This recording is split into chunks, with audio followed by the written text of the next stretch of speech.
working on a 2013 Chevy Cruze with the Ecotech, and working through some emissions. I got the 420 code, replaced the front and rear O2 sensors. The whole engine's had a really good refresh, so it drives just fine with the occasional slight dip in the tachometer, so it's just very rarely. But what I wanted to figure out was, will these spacers actually change anything? So we'll use the rear O2 sensor, which is where they go to, which is a new one, but I'll show you what it looks like currently, and then we'll do an after. Alright, so I just started the car up, and we see the 420 code on my scan tool. Engine light on the dash, so our throttle, the engine's still cold, but I mean it runs and drives fine. So what I'm trying to figure out is, can we trick the system into thinking that the catalyst is doing just fine? So I'm in live data currently, and what I want to show you, because I had reset the code last time I installed these, so I haven't driven too far. See, fuel trims are just fine, coolant temps getting warmer.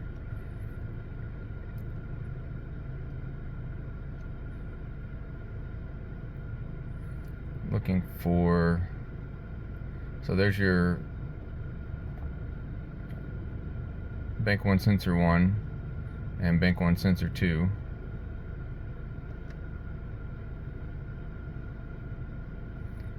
So the malfunction indicator lamp, distant miles, so I've driven 68 miles since, let's see here, no, here it is, clear distant miles. So last time I cleared the code was 208 miles, and it came on probably 40 miles ago or so, and the actual light came on, the engine light. So I cleared the code, I drove it for about 140 miles or 160 miles, and I was sitting at a stoplight and it came on.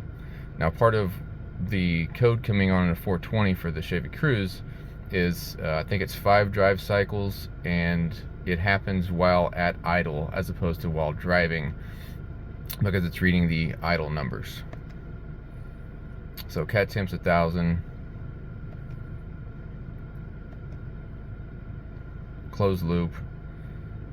Yeah, so I mean, number wise everything looks just fine, the car runs fine.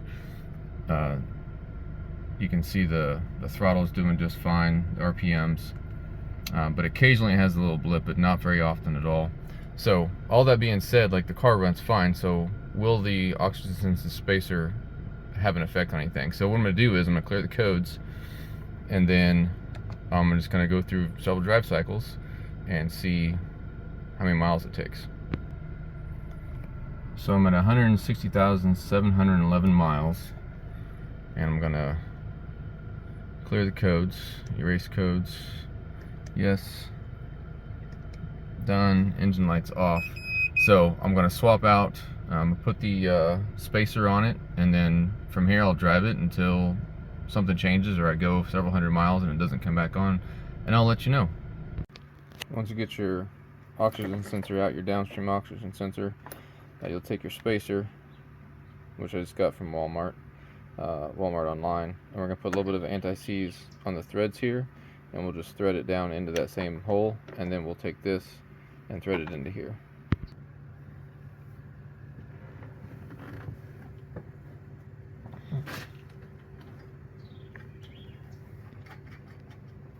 Let's see.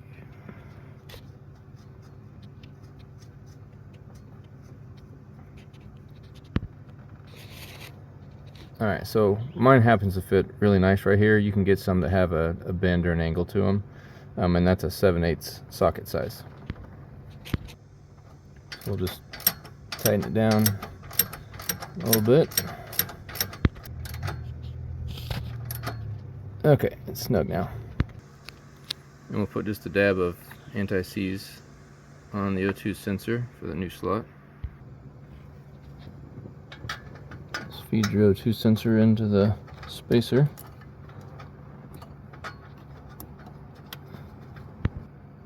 And once you get it hand tight, we'll just use the tool to give it a little snug.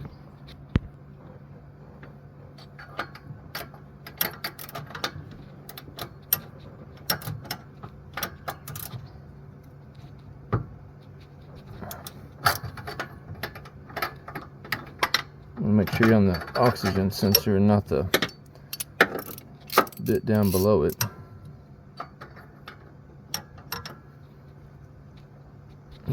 So just snug, you don't have to kill it. I'll just reattach my wiring harness and then we'll run it. Okay, so it's been around a week or so and I've been doing as much driving as I can. This isn't a daily driver, but I've been trying to put mileage on. So I wanted to show you current results. Like, there's no check engine light on, and then look at the scan data.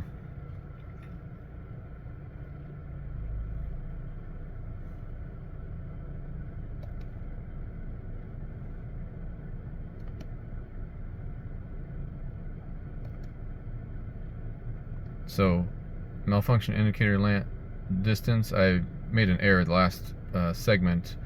This shows how many miles it's been since the light came on, and I missed that for whatever reason.